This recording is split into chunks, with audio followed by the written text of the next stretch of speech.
Summary. A summary is a brief write-up that sums up the whole story or book. This brief account will summarize all the main points of the essay or story. The summary will inform the reader of all the main points and the overriding theme of the larger piece of work. The point of a summary is to save the reader some valuable time. It will still relay all the important information of the original work but is much shorter. How to write a summary. 1. Read the literature carefully. The best way to summarize a work is to be very well versed with the piece. So it must read carefully and thoroughly. It might need more than one reading to be thorough with the whole book or story. 2. Make notes. After you have read the piece, you can jot down the main points. It is here you must be careful not to focus too much on the details, but only write down what is of essential importance to the story, i.e. only the major plots. There is no need to be too detailed since it is not the point.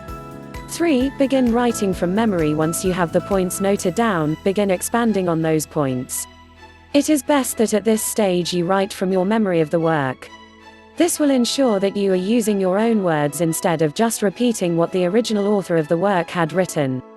There may be a point where you feel it is essential to use the actual words from the original work.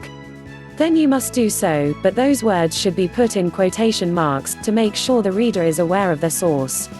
4. Do not give personal opinions. The point of is simply to summarize the original literature. We must not inadvertently review the work. The summary must only represent the thoughts and the works of the author. There is no need to give your own personal opinion about the writing, or your interpretation of the story. We do not critique the work, we simply summarize it. 5. Review. Finally, we will read and review our summary and edit it to make it more refined. While you are doing the final edit of the summary, there are a few notes you may keep in mind to make the summary more organized and brief. Make sure if it is a story, then the summary is in the correct chronological order. Messing up the flow of the story in the summary will confuse the reader. Another point to keep in mind is that there should be no repeating information.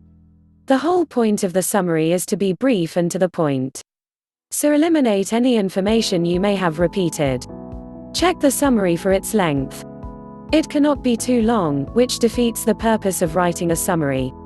But also it cannot be too brief with some important points missing.